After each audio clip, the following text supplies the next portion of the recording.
espero que estés bien.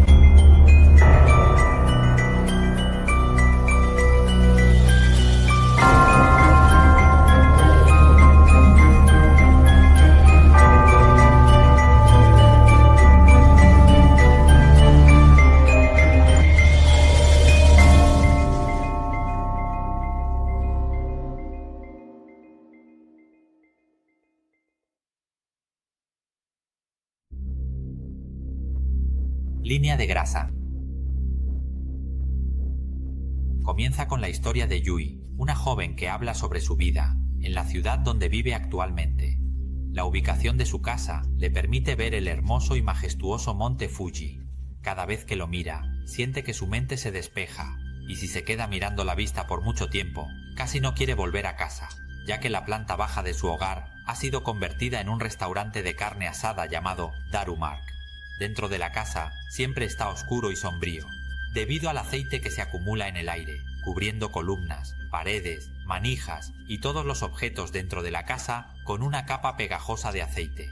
Además, no tiene madre y nadie limpia, así que el lugar donde duerme está empapado de aceite. Y su ropa, sin importar cuántas veces la lave, siempre queda manchada de aceite. Aún más, su padre, llamado Takeshi, es una persona que tiene mucho aceite y siempre emite un olor peculiar. En la casa también hay un hermano mayor llamado Goro, que es 2 años mayor que ella y tiene un comportamiento muy malo. Cada vez que su padre no está, Goro suele molestarla constantemente. Además, Goro tiene hábitos extraños. A veces le gusta entrar a la cocina y beber aceite de ensalada con mucho gusto. Hasta que un día, cuando Goro la vio, le advirtió que no le contara a su padre sobre esto, porque de lo contrario, ella seguramente tendría problemas. Las paredes están manchadas, y el comportamiento repugnante de su padre, además de que su hermano es como el aceite, la hacen reflexionar sobre su situación. Cuanto más cansada se siente, más consciente se vuelve del aceite. Mientras estaba en la habitación, ella podía sentir el nivel de aceite en el aire. Escribió en un papel que el nivel de aceite era del 50%. Ella lo llama vapor de aceite, porque es el nivel de aceite que se acumula en el aire. Cada día, el nivel de vapor de aceite en su casa aumenta, y ahora ha llegado al 60%. Con el tiempo, Goro, que solía beber aceite de ensalada, está entrando en la adolescencia. Esto se convierte en un problema para él, ya que, debido a las hormonas o al aceite que consume, su rostro se llena de granos que aparecen en su frente y se extienden por toda su cara. Cuando se aprieta, el aceite sale disparado, lo que provoca que sus compañeros de escuela lo llamen cara de hoyo y lo acosen de diversas maneras. En ese momento, Yui vio a su hermano sentirse mal por tener una cara llena de granos, y además, sus amigos lo molestaban tanto que llegó a llorar. Ese día, Goro fue a buscar a Yui, acusándola de reírse de él cuando sus amigos lo molestaban, lo que lo enfureció y terminó agrediéndola, hasta que su padre tuvo que intervenir. Goro luego le echó la culpa a su padre, diciendo que su cara era así por culpa de él, ya que siempre tenía aceite en el cuerpo, y le exigió que asumiera la responsabilidad, lo que llevó a una gran pelea entre ellos. Pero desde ese día, Goro se negó a ir a la escuela y se encerró en casa, bebiendo solo aceite y sin hacer nada. Hasta que un día, cuando el aceite que Goro había comprado estaba a punto de acabarse, llamó a Yui para que fuera a comprar más aceite y le pidió que cambiara su colchón, ya que estaba empapado de aceite. Sin embargo, Yui le dijo a Goro que no tenía dinero, pero él no la escuchó y le gritó, diciendo que su padre debía. ¿Cómo no va a haber? Y cuando Goro no obtuvo lo que quería, comenzó a frustrarse, presionándose la cabeza con las manos y retorciéndola. La presión de sus palmas, junto con los granos de acné que cubrían su rostro, hizo que uno de ellos estallara, y el aceite salió disparado, alcanzando la cara de Yui. Ella exclamó que era asqueroso. Al escuchar eso, Goro se quedó en silencio por un momento antes de preguntar nuevamente si ella había dicho que él era repugnante. Yui, que estaba limpiando el aceite de su cara, no respondió. Entonces Goro dijo que eso significaba que ella realmente odiaba su grasa, y de repente la agarró, diciéndole que si era tan repugnante, debería probar un poco. Luego la arrastró a la habitación, y se montó sobre ella. Después, juntó ambas manos para apretar todos los granos de su cara, usando toda su fuerza para exprimirlos, haciendo que el aceite saliera de forma grotesca. Ese aceite brotó y goteó sobre la cara de Yui, cubriendo su rostro con la grasa de su hermano, hasta el punto de que apenas podía ver su cara. Además, cuando Goro gritó, eso hizo que el aceite fluyera aún más hacia la boca de Yui. Al ver a Yui en esa situación, Goro dijo: «¿Qué tal la grasa que gotea de mi cara? Mereces esto por elegir a otros y por despreciarme». Además, dijo que iba a matar a todos, sin importar quiénes fueran, los mataría a todos. Luego, Goro comenzó a apretar el cuello de Yui, acusándola de decir que era repugnante. Parecía que Goro estaba a punto de volverse loco, pero, afortunadamente para Yui, antes de que ella se desmayara, su padre llegó a tiempo y le golpeó la cabeza a Goro con una sartén, dejándolo inconsciente. La tela fue cortada de 2 clientes del restaurante de carne asada que habían venido a pedir el nuevo plato de carne famoso del lugar. Sin embargo, Takechi dijo que la carne se había agotado desde ayer, porque en realidad la carne famosa era la de Goro. Mientras escuchaba, estaba a punto de quedarse dormida en su habitación y sintió el vapor, diciendo que el vapor debía estar en un 70%. Después de lo ocurrido ese día, comenzó a temblar y soñó con la hermosa vista del monte Fuji, que ahora estaba llena de vapor. Cuando el monte Fuji entró en erupción, lo que salió de la chimenea fue aceite, inundando toda la ciudad. De repente, sonó un anuncio que decía que el nivel de vapor estaba ahora en un 90%, pidiendo a todos que prestaran atención al combustible, como una alerta de emergencia. Un día, cuando Yui se despertó de su sueño, se dio cuenta de que su cara comenzaba a tener granos de acné que aparecían rápidamente. Después de eso, Yui comenzó a aislarse y a encerrarse en la casa. Una noche, su padre le preguntó si se sentía mal y le sugirió que saliera a caminar afuera, pero al escuchar eso, ella le respondió que era molesto y lo echó. En ese momento, ella dijo que el nivel de aceite en su casa era del 80% y en medio de la noche soñó nuevamente con el monte Fuji erupcionando, esta vez con aceite. En ese momento, ella sintió que el aceite la envolvía y de repente se despertó para encontrar a su padre vertiendo aceite en su boca. Observó la cara aterradora de su padre, que le decía que bebiera el aceite. Al despertarse, lo empujó y casi se ahoga con el aceite que le habían forzado a tragar mientras dormía. Entonces le preguntó a su padre qué estaba haciendo y él se disculpó, diciendo que pensaba que tenía hambre y le dio aceite para beber. Sin embargo, ella se opuso, ya que, aunque tuviera hambre, nunca bebería ese aceite. Se dio cuenta de que su padre le había estado forzando a beber aceite cada noche, mientras dormía. Su padre intentó convencerla de que no lo hacía, antes de irse a dormir de manera sospechosa. Ahora, Yui entendía todo, y no sabía por qué le salían granos después de eso. Desde esa noche, tuvo que estar siempre alerta, porque si se dormía sin cuidado, su padre solía entrar y sorprenderse al verla despierta. La situación del aceite en la casa empeoró cada vez más, hasta el punto en que su padre tuvo que cerrar el negocio y pasaba todo el día bebiendo aceite. Esto hacía que su cuerpo estuviera cada vez más cubierto de aceite, especialmente a medida que el nivel de vapor aumentaba. Después de bañarse, su padre salía de la bañera cubierto de una capa de aceite y la ropa de cama en el armario estaba más impregnada de aceite que antes, hasta que un día escuchó un sonido extraño y bajó a investigar, solo para encontrar a su padre cortándose las piernas con un cuchillo. Sin embargo, en lugar de sangre, de las heridas salía aceite amarillo. En ese momento, el nivel de vapor había alcanzado el 100%.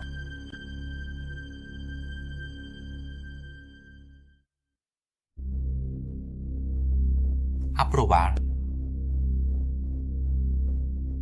Caminando por una carretera solitaria en la noche, Karako está conduciendo a través de un camino de valle y densa selva para visitar a su abuela, quien vive sola en el bosque. La abuela le pidió que la visitara porque se siente asustada y desea que alguien la ayude. Sin embargo, el camino es sinuoso y no llega a la casa de su abuela. Kana decide bajar del coche y caminar por una colina baja. Antes de llegar a la casa de su abuela, hay un puente de piedra que cruza un río. Cuando Kana se acerca a la casa de su abuela, ve el puente y se pregunta por qué su abuela vive en un lugar tan solitario y deshabitado. En el momento en que está a punto de cruzar el puente, se encuentra con alguien que está de pie, en medio del puente. Se pregunta por qué hay alguien allí a esa hora de la noche. Piensa que tal vez esa persona sea un amigo de su abuela, pero al acercarse para saludar, se da cuenta de la aterradora verdad. La persona no es humana, es el espíritu de un anciano que aún ronda el puente. Al darse cuenta de que no es una persona, corre asustada hacia la casa de su abuela y golpea la puerta. Al mismo tiempo, el espíritu del anciano la sigue lentamente. Afortunadamente, su abuela abre la puerta antes de que el espíritu pueda alcanzarla. Kana entra en la casa y le pregunta a su abuela ¿qué es eso? La abuela le explica que el espíritu es el tío Kingoro, el hermano de su abuela, que falleció cuando ella era niña. Antes, el espíritu del tío no se había mostrado tanto, pero desde que el abuelo falleció, la abuela ha estado sola, y el espíritu ha comenzado a aparecer cada noche, quedándose en el puente y sin irse. La abuela sospecha que el espíritu de su difunto tío ha estado esperando solo a ella durante mucho tiempo. En la provincia de la que habla la abuela, ambos escuchan las voces de muchos espíritus que llaman a la abuela alrededor del puente. Kana le pregunta a su abuela por qué escucha tantas voces, y la abuela le explica que esos sonidos son de todas las personas del pueblo que han muerto y que aún no han encontrado la paz. Solo están atormentando a su abuela, esperando arrastrarla al río. La abuela le sugiere a Kana que intente ver a los espíritus que la llaman. Al verlo, casi no puede creer lo sobrenatural de la situación. La abuela se queja de que los espíritus la llaman toda la noche, lo que le impide dormir, y si eso sigue así, Kana también podría no dormir. Al ver esto, la abuela comienza a contarle a Kana historias de su infancia para pasar el tiempo. La abuela relata que nació y creció en esta casa, viviendo aquí toda su vida, y que ahora casi no hay gente. Sin embargo, en el pasado, el pueblo era muy animado y había costumbres extrañas, como la forma de realizar los funerales. La primera ceremonia que la abuela recuerda es la del cuerpo del tío Kingoro, a quien Kana acaba de conocer. En el día del funeral, todos en el pueblo se reunían en el río para despedir al difunto. En ese momento, la abuela estaba con su madre en el puente y de repente alguien gritó que el tío Kingoro estaba llegando. Al mismo tiempo, su madre le susurró al oído que cuidara bien del tío. Justo en ese instante, el cuerpo del tío comenzó a flotar en el agua. Cuando la balsa del tío estaba a punto de pasar por debajo del puente, una corriente repentina empujó la balsa contra el borde del puente, haciendo que el cuerpo del tío se hundiera en el agua. Al ver esto, los aldeanos comentaron que el tío Kingoro había tenido muy mala suerte al caer del puente. Mientras el cuerpo del tío se hundía lentamente, los aldeanos sentían mucha compasión por él. La abuela le preguntó a su madre qué había pasado con el tío, pero su madre respondió que el río era muy ancho y profundo, y que si el cuerpo no flotaba con la corriente, seguramente se hundiría. Es realmente lamentable, porque si el cuerpo del tío aún estuviera en la balsa, ya habría encontrado la paz. Algunos que escucharon a la madre decir eso, comentaron que no ataron el cuerpo con cuerdas, como se hace con las balsas. Sin embargo, eso no se podía hacer, porque había que seguir el ritual estrictamente. Más tarde, otra persona del pueblo murió, esta vez un joven llamado Chokji, que falleció a los 20 años. En ese momento, la abuela tenía 16 años. La abuela continuó contando que Chokchai era el hombre más grande del pueblo, con una altura de aproximadamente 2 metros. A pesar de su gran tamaño, era una persona de buen corazón, y también fue el primer amor de la abuela, con quien ya se había comprometido. Sin embargo, Chokchi murió al caer de un árbol en la montaña. En esta ceremonia, debido a que Chokchi era muy alto, los aldeanos tuvieron que usar 2 esteras y 2 balsas para unirlas. Aunque la abuela estaba muy triste, según la costumbre, debía observar. El cuerpo de Chokchi flotó en el agua, pero se golpeó contra el borde del puente, haciendo que su cuerpo cayera al agua. La forma del cuerpo, con sus brazos y su gran altura, haría que el cuerpo flotara y se quedara atrapado debajo del puente. En ese momento, la abuela notó que parecía que Chokichi estaba abriendo los ojos y mirándola. El cuerpo de Chokichi permaneció atrapado bajo el puente por un momento, hasta que alguien en la aldea gritó que había que hacer algo, porque no se podía dejar que el cuerpo fuera golpeado por la corriente. Los aldeanos que estaban debajo del puente usaron palos para mover el cuerpo de Chokichi, y así el cuerpo fluyó con el agua y se hundió en el río, al igual que el cuerpo del tío. Pero lo importante es que la abuela insistió en que vio a Chokichi abrir los ojos y mirarla, y no estaba segura de si Chokichi quería decirle algo, o tal vez su mirada le estaba indicando que debía apresurarse a morir. Los que se habían ahogado estaban llamando a la abuela, por lo que se convirtieron en espíritus, y aparecían para llamarla cada noche, lo que le causaba miedo. Al mismo tiempo, Kana miró de nuevo hacia el puente, y esta vez se encontró con el espíritu de Chokichi, que se volvió a mirarla. La abuela dijo que no pasaría mucho tiempo antes de que ella también muriera, pero Kana le pidió que dejara de pensar y hablar así, porque ella regresó aquí hoy, para llevar a su abuela de vuelta con ella al día siguiente. Sin embargo, la abuela dijo que ya era demasiado tarde, porque estaba a punto de morir. Al escuchar esto, Kana se apresuró a consolar a su abuela y le dijo que debía ser fuerte. Pero la abuela parecía conocer bien su destino, por lo que le pidió a Kana que si ella moría, la enterrara bajo la tierra. Sin embargo, de cualquier manera, quería que la llevaran a flotar en el río. Al finalizar esa frase, la abuela cayó al suelo y finalmente dejó de respirar.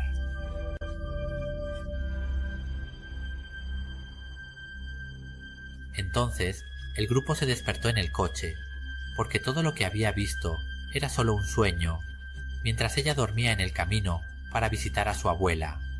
Luego, comenzó a continuar su viaje hasta que llegó al final de la carretera, y bajó para caminar hacia la casa de su abuela. En ese momento, sintió que todo era muy similar a su sueño, hasta que llegó al puente donde había visto el espíritu de su tío Kingoro en el sueño. En ese lugar, notó a un anciano que estaba de pie en el puente, igual que en su sueño. Intentó apresurarse a pasar, pero el anciano le dijo que su abuela había fallecido. Al escuchar esto, se volvió hacia el anciano y vio que no era un fantasma o espíritu, sino un amigo de su abuela. Luego, Karageni corrió hacia la casa y llamó a su abuela, pero se dio cuenta de que ella ya no estaba en casa. Al salir por la parte trasera de la casa, se encontró con los espíritus de los aldeanos que estaban de pie en el puente, esperando ver el cuerpo de su abuela. Finalmente, el cuerpo de su abuela fue colocado en una balsa, y mientras el cuerpo flotaba, ella notó que su abuela tenía los ojos abiertos y la miraba, justo cuando iba a chocar contra el borde del puente. Como otros cuerpos, el cuerpo de su abuela comenzó a hundirse lentamente, y los espíritus de los aldeanos se sentían felices, porque ahora su abuela y su abuelo finalmente se encontrarían y se casarían. Al ver esto, Karageni se apresuró a bajar al puente para buscar a su abuela, pero solo pudo observar cómo el cuerpo de su abuela se sumergía lentamente en el agua. Pensó que su abuela seguramente la estaba mirando. En ese momento, el sonido de los espíritus en el área se volvió silencioso, antes de que pudiera ver las sombras de todos los espíritus del pueblo que fueron liberados y flotaron juntos, como si todos los espíritus estuvieran esperando solo a su abuela, quien era la clave para que todos ellos pudieran alcanzar la paz.